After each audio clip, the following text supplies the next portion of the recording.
तो दोस्तों एक बार फिर से स्वागत है आप लोगों का आज के क्लास में। और आज हम लोग पढ़ेंगे सीरीज कंप्लीशन के बारे में, जो मानसिक योग्यता परीक्षण संबंधी प्रश्नों के अंतर्गत एक महत्वपूर्ण टॉपिक है। मानसिक दक्षता परीक्षण संबंधी करीबन 65 से अधिक एपिसोड्स इस चैनल पर पहले भी आ चुके हैं। आशा है आप लोगों ने वो सारे एपिसोड्स देखे होंगे, और अगर नहीं देखा है तो ज़रूर देखें, बहुत फ़ायदा मिलेगा आप लोगों को। साथ ही ये भी बताना चाहूँगा कि इसी चैनल पर आपको अंक गणित से संबंधित भी करीबन 30 के एपिसोड्स मिल जाएंगे। बहुत जल्दी इस चैनल पर भाषा परीक्षण संबंधी एपिसोड्स भी आने वाले हैं। तो इस तरह से तीनों विषयों की तैयारी एक ही जगह एक ही चैनल पर आप आसानी से कर सकते हैं। इसलिए आग्रह है कि आप चैनल को सब्सक्राइब कर लें। तो चलिए आज के प्रश्न को देखते हैं। ये रहा हमारा पहला प्रश्न। इस प्रश्न में आप क्या देख रहे हैं, ऊपर में 4 आकृतियों का एक समूह है, जिसमें एक मिसिंग आकृति है, एक इनकम्प्लीट है या गायब है, और नीचे में 4 आकृतियों का समूह है। ऊपर की ये चारों आकृतियां प्रश्न आकृतियां हैं, और नीचे में दी गई ये 4 आकृतियां उत्तर आकृतियां हैं। अब आप प्रश्न आकृति में देखें कि 3 आकृतियां तो हैं, लेकिन चौथी आकृति नहीं है। इसी आकृति को हमें प्राप्त करना है, खोजना है, और वो हम कहाँ खोजेंगे, नीचे की इन आकृतियों में। अब प्रश्न उठता है कि इस आकृति को हम कैसे खोजें, कि यहाँ कौन सी आकृति आएगी। तो कैसे खोजना है ये हमारा ये टॉपिक ही बता देता है कि ये प्रश्न सीरीज कंप्लीशन का है, यानी कि एक श्रृंखला को पूर्ण करने का ये प्रश्न है, एक क्रम को पूरा करने का ये प्रश्न है। और वो क्रम हमें कैसे पता चलता है, इन तीनों ही आकृतियों को देखने पर। पहली आकृति, दूसरी आकृति और तीसरी आकृति में आपस में एक संबंध है, और वह संबंध एक क्रम बनाता है, एक ऑर्डर बनाता है, एक श्रृंखला बनाता है, और यह श्रृंखला आगे की आकृतियों में भी चलता रहता है। यानी कि अगर हम इन तीन आकृतियों के बीच के संबंध को पहचान लें तो हम चौथे आकृति को प्राप्त कर सकते हैं। तो चलिए हम इस संबंध को पहचानने की कोशिश करते हैं। आप इस पहली आकृति में देखिए कि दोनों ही, ये एक वर्ग है, वर्ग के दोनों ही कॉर्नर पर, यानी कि टॉप लेफ्ट और बॉटम राइट कॉर्नर्स पर 2 रेखाएं खींची गई हैं, और ये इन दोनों रेखाओं की लंबाई और इनका पोजीशन सभी आकृतियों में एक जैसा है, यानी कि उसमें कोई भी बदलाव नहीं है। ये कहने का हमारा मतलब क्या है, ये कहने का हमारा मतलब है कि हमारी चौथी जो आकृति होगी उसमें भी एक वर्ग होगा, और उसके दोनों ही इन दोनों कॉर्नर पर, अर्थात टॉप लेफ्ट और बॉटम राइट कॉर्नर्स पर ऐसी ही 2 रेखाएं इसी पोजीशन में इतनी ही लंबी होंगी। पहला तो आइडेंटिफाई करने का हमें कंपोनेंट मिल गया। ठीक है, अब आते हैं कि इन आकृतियों में 2-2 सिंबल्स यूज हुए हैं, एक ये क्रॉस का और एक ये सर्कल का। अब पहली और दूसरी आकृति में इन दोनों सिंबल्स में आ रहे बदलाव को देखें। सिंबल्स तो नहीं बदल रहा है, लेकिन उनके पोजीशंस बदल रहे हैं। जैसे आप यहाँ देखिए कि पहली आकृति में ये क्रॉस का सिंबल इस कॉर्नर में है जहाँ मेरी उंगली है, जबकि दूसरी आकृति में यहाँ आ जाती है।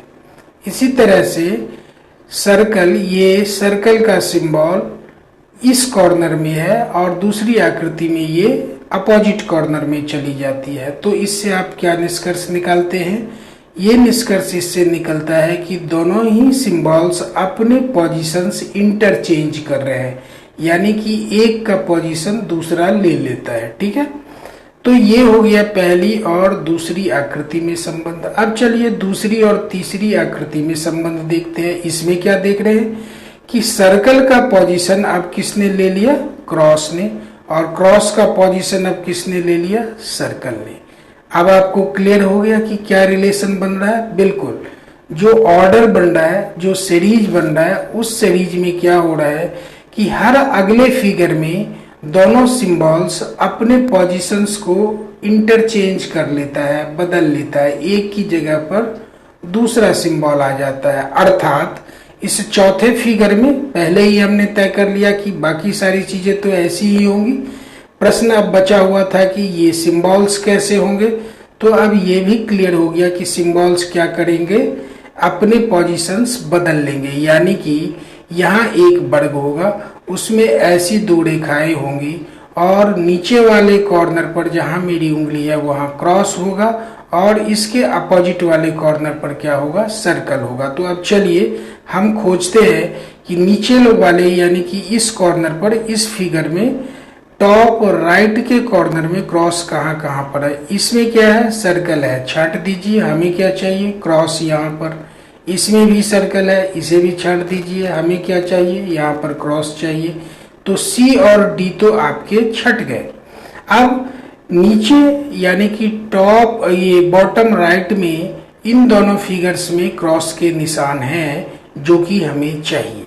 तो दो तो आंसर हो नहीं सकते, यानी कि अब हम दूसरे सिंबल का यानी इस सर्कल का भी पोजीशन देखेंगे। तो सर्कल इस फिगर में कहाँ जाएगा, ये अपना पोजीशन चेंज करके यहाँ पर आ जाएगा। कहाँ पर, टॉप लेफ्ट में, यानी कि इस पोजीशन में आएगा। लेकिन यहाँ पर क्या है, क्रॉस है।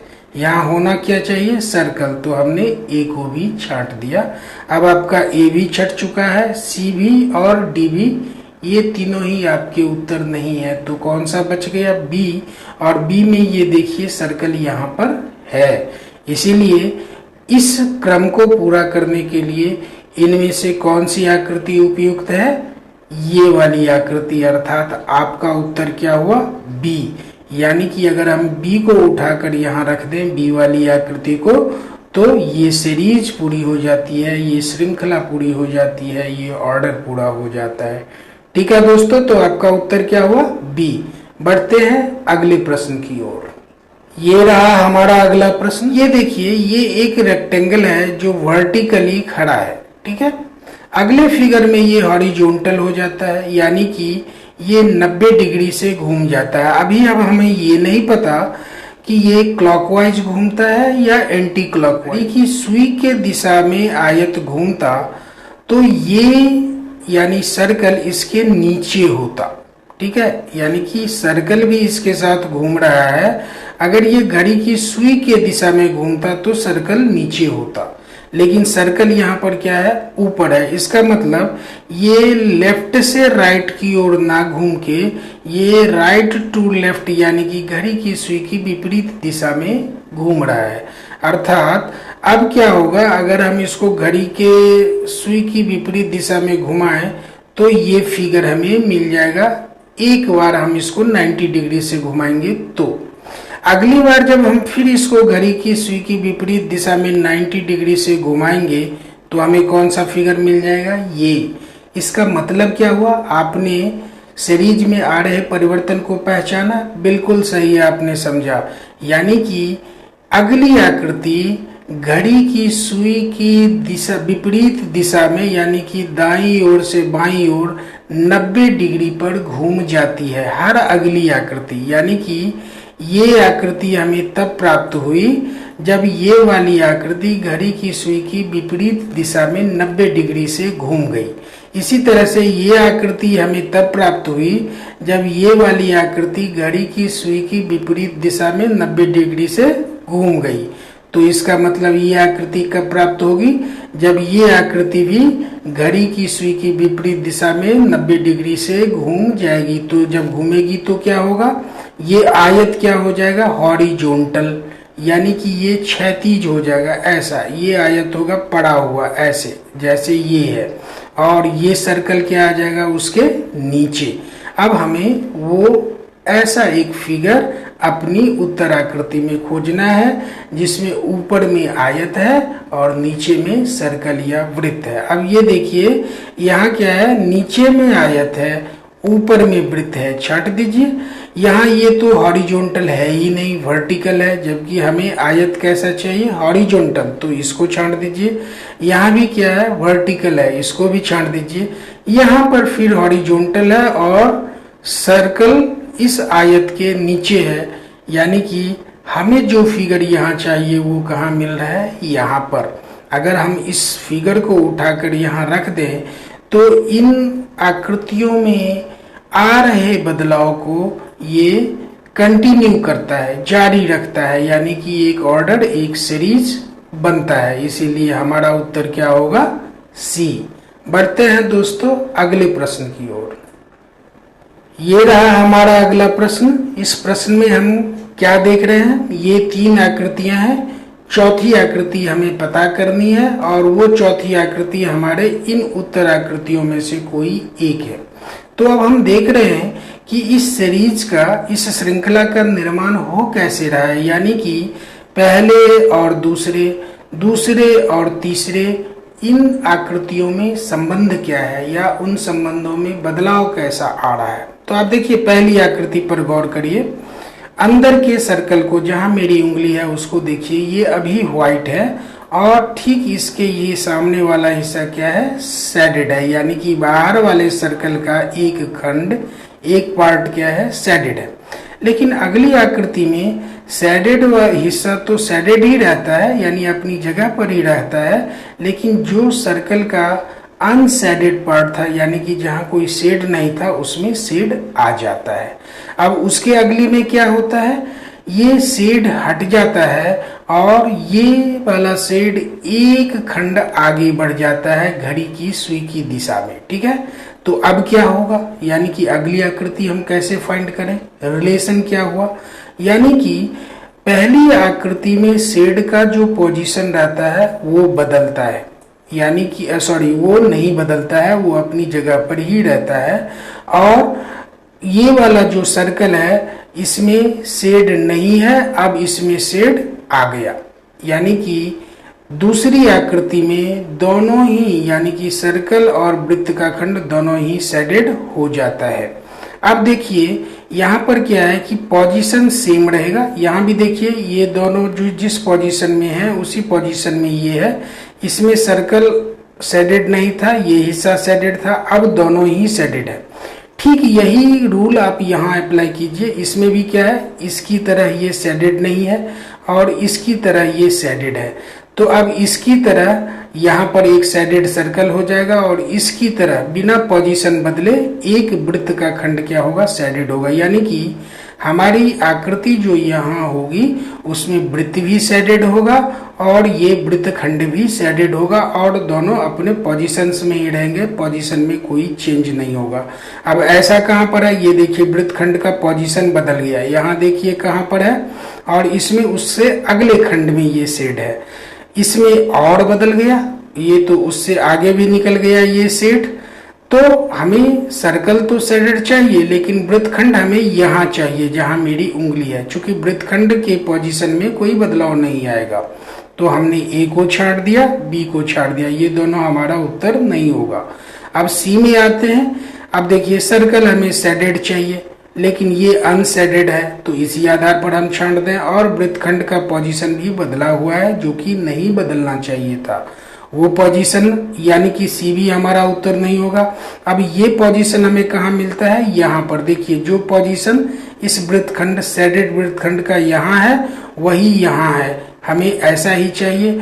और सर्कल हमें क्या चाहिए, शेडेड चाहिए, तो यहाँ भी शेडेड है, यानी कि हमारे दोनों ही कंडीशंस को कौन आकृति पूरी करती है, ये वाली आकृति। अगर इस आकृति को उठाकर हम यहाँ रख दें तो ये सीरीज पूरी हो जाती है, इसीलिए हमारा उत्तर क्या है, डी। ठीक है दोस्तों, बढ़ते हैं अगले प्रश्न की ओर। ये रहा हमारा अगला प्रश्न। इस प्रश्न में आप देख रहे हैं ये 3 आकृतियां हैं और चौथी मिसिंग है। ये तीनों ही आकृतियां एक सीरीज बना रही हैं और चौथी उस सीरीज को कंटिन्यू रखेंगी, लेकिन ये चौथी आकृति हमें कहाँ मिलेगी, अपने इन आंसर फिगर्स में, इन उत्तर आकृतियों में से कोई एक हमारा उत्तर होगा, और वो आकृति जब यहाँ आएगी तो ये सीरीज आगे बढ़ेगी, यानी कंटिन्यूड रहेगी।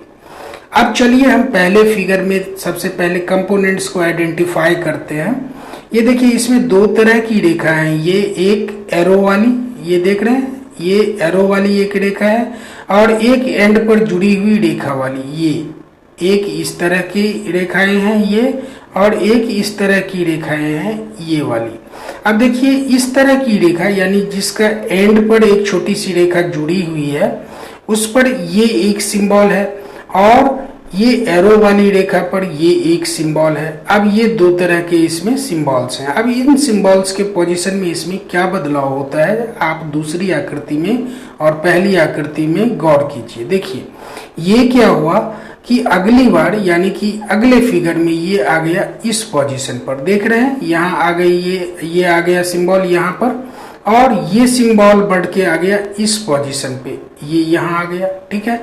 फिर इसमें इसकी अगली आकृति में देखते हैं तो ये बढ़ के फिर क्या आ जाता है, अगले इस सिरे वाले पर आके जुड़ जाता है, और ये भी क्या होता है अपने इस सिरे पर आके जुड़ जाता है, यानी कि ये रोटेट कर रहा है क्लॉकवाइज घड़ी की दिशा में अपनी वाली रेखा पर। अब शुरू में ही आपको बतला दिया कि ये दोनों सिंबल्स दो अलग अलग तरह की रेखाओं पर जुड़ रही हैं, तो ये घड़ी की दिशा में अपनी अगली रेखा पर आके जुड़ जाती है, अपनी इस रेखा पर, और ये अपने इस रेखा पर जुड़ जाती है। यही संबंध है इस सीरीज में, यही क्रम बन रहा है, यही ऑर्डर बन रहा है। तो इस आधार पर इस फिगर में इस सिंबल को कहाँ आके जुड़ना चाहिए, यहाँ पर, ठीक है, जहां मेरी उंगली है, और इसको कहाँ आकर जुड़ना चाहिए, यहाँ पर, ठीक है। यानी कि सबसे पहले इस सिंबल को हम यहाँ पर खोजते हैं कि किस उत्तर आकृति में ये यहाँ पर जहां मेरी उंगली है वहां जुड़ी हुई है। अब देखिए यहाँ पर जुड़ी हुई है, इसलिए ए अभी हमारा उत्तर हो सकता है। बी में यहाँ पर नहीं जुड़ी है, ऊपर जुड़ी हुई है, तो इसलिए बी को छांट दीजिए। सी में यहाँ पर जुड़ी हुई है ये आकृति यानी ये सिंबल, तो अभी सी हमारा उत्तर हो सकता है। डी में ये यहाँ पर तो जुड़ा हुआ है सिंबल, लेकिन ये इसका डायरेक्शन कुछ बदला हुआ है, यानी कि ये गलत डायरेक्शन पर, ये 90 डिग्री पर जुड़ा हुआ है। यहाँ पे ये देखिए ये कुछ एंगल पर जुड़ा हुआ है जो 90 डिग्री से कम या अधिक है, तो इसीलिए आप डी को भी छांट दीजिए। तो या तो आपका उत्तर ए है या फिर सी है, बी और डी तो आपके छट गए, ये दोनों आपके उत्तर नहीं हो सकते। अब चलिए ए और सी में से कौन सा है, तो ये सिंबल तो हमने चेक कर लिया। अब आते हैं इस सिंबल में, इस सिंबल को एक रेखा आगे मूव कर जाना चाहिए, यानी कि यहाँ से बढ़ के ये इस रेखा पर आके जुड़ जाना चाहिए इसको। अब ये कहाँ जुड़ा हुआ है, ये देखिए सी में, इसको यहाँ जुड़ा होना चाहिए था, सी में ऐसा जुड़ा हुआ ये है ही नहीं, यहाँ ये सिंबल यहाँ अपने इसी पोजीशन में रह गया जहाँ ये इस फिगर में था, जबकि इसको एक पोजीशन आगे बढ़ना चाहिए था, यहाँ जुड़ना चाहिए था, और वो कहाँ हमें मिल रहा है, ए में। तो अब आप ही बताइए दोस्तों कि ये आपका उत्तर होगा या नहीं होगा, अर्थात आपका बी भी छट चुका है, सी भी छट चुका है, डी भी छट चुका है, तो आपका उत्तर कौन सा है, ए। और इसको अगर हम यहाँ ले आकर रख दें तो ये सीरीज क्या हो जाएगी, पूरी हो जाएगी, ये कंटिन्यूड रहेगा ऑर्डर, ये क्रम, ये श्रृंखला आगे बढ़ेगी। तो हमारा उत्तर हुआ ए, और हम बढ़ते हैं आज के अगले प्रश्न की ओर। ये रहा हमारा अगला और आज का अंतिम प्रश्न। इसमें देखिए यहाँ भी 3 आकृतियां दी गई है और चौथी मिसिंग है, और ये मिसिंग आकृति यहाँ पर जब आएगी तो ये सीरीज आगे बढ़ना है, इस श्रृंखला को आगे बढ़ना है, ये सीरीज कंप्लीट हो जाना है, ठीक है। अब ये आकृति हमें कहाँ मिलनी है, इन आंसर फिगर्स में, इन उत्तर आकृतियों में। लेकिन खोजें कैसे, तो जैसा कि पहले के प्रश्नों में बताया कि हमें अपने दिए गए प्रश्न आकृतियों के बीच के संबंध को, या उसमें जो भी सिंबल या कंपोनेंट्स यूज हो रहा है वो अगले फिगर में किस तरह से चेंज हो रहा है, उस रिलेशन को फाइंड करना होगा, उस चेंज को फाइंड करना होगा। चलिए अब ये देखिए जो मेन फिगर है वो तो हर में वैसा ही है, हर फिगर में मेन फिगर अपनी जगह पर वैसा ही है। तो चेंज कहाँ आ रहा है, चेंज आ रहा है इन सिंबल्स में, ये देखिए इन सभी सिंबल्स में चेंज आ रहा है, ठीक है। क्या चेंज आ रहा है, तो यही ये सिंबल यहाँ देखिए इस फिगर में यहाँ पर है, अगले में ये यहाँ आ जाता है, उससे अगले में यहाँ आ जाता है, तो उससे अगले में कहाँ आ जाएगा, यहाँ, यानी कि ये घड़ी की दिशा में एक एक बार आगे बढ़ जाता है, यानी कि यहाँ से यहाँ आ जाता है, यहाँ से यहाँ आ जाता है, यहाँ से यहाँ आ जाता है। यही देख रहे हैं ना, ये देखिए यहाँ था, अब यहाँ आ गया इस फिगर में, ठीक है। ये देखिए अब यहाँ है तो अगले फिगर में ये कहाँ आ जा रहा है, यहाँ आ जा रहा है, ये देखिए। तो अगले में क्या होगा, अब इससे आगे इस पर आ जाएगा, यानी कि इस कॉर्नर में आ जाएगा। एक कॉर्नर ये आगे मूव कर जाता है हर आकृति में। तो क्या ऐसा ही दूसरे सिंबल के साथ भी होता है? ये देखिए इस आकृति में ये वाला सिंबल इस कॉर्नर में है जहां मेरी उंगली है, अगली आकृति में ये वाला सिंबल इस कॉर्नर में आ जाता है, उसके अगले में इस कॉर्नर में आ जाता है यहाँ। तो अब अगले में कहाँ आ जाएगा, यहाँ जहां मेरी उंगली अभी है। तो इस तरह से हम देखते हैं कि हर सिंबल, इसको भी देखिए ये वाला सिंबल इस यहाँ पर है, ठीक है, अगले में ये कहाँ आ जाता है, यहाँ पर, यानी कि एक कॉर्नर आगे बढ़ गया। उसके अगले में ये यहाँ आ जाता है, फिर एक कॉर्नर यानी यहाँ आगे आ गया, ये देखिए। उसके अगले में इस सिंबल को कहाँ आ जाना है, इस कॉर्नर में। यानी कि इसमें जो 4 सिंबल्स यूज हुए हैं, ये चारों सिंबल्स, वो अगली आकृति में एक कॉर्नर आगे मूव कर जाता है, घड़ी के सुई की दिशा में क्लॉकवाइज ये मूव कर रहा है। एक एक कॉर्नर हर आकृति में आगे बढ़ता रहता है, रोटेट होता रहता है। इस आधार पर अब हम चौथी आकृति को आसानी से खोज सकते हैं। चलिए पहले कंपोनेंट पर, अब इसको कहाँ आ जाना है इस आकृति में, इस कॉर्नर में। तो चलिए इसी के आधार पर अब खोजते हैं। ये कहाँ होना है, इस कॉर्नर में जहाँ मेरी उंगली है। तो चलिए यहाँ पर है, तो ए हमारा उत्तर हो सकता है। अब देखिए बी में नहीं है, यहाँ कोई दूसरी आकृति आ गई, तो बी को छांट लीजिए। सी में भी क्या है, ये नहीं है, तो सी को भी छांट लीजिए। और डी में भी ये आकृति इस कॉर्नर में नहीं है, तो डी को भी छांट लीजिए। कितना आसान था, यानी कि बी भी आपका उत्तर नहीं है, सी भी आपका उत्तर नहीं है, और डी भी आपका उत्तर नहीं है। तो बच कौन सा गया, ए। तो ए को अगर हम यहाँ लाएंगे तो ये पूरी सीरीज क्या हो जाएगी, कंप्लीट हो जाएगी, हमारी श्रृंखला पूरी हो जाएगी, हमारा ऑर्डर पूरा हो जाएगा और ये कंटिन्यूड बना रहेगा। इसीलिए हमारा उत्तर क्या है, ए।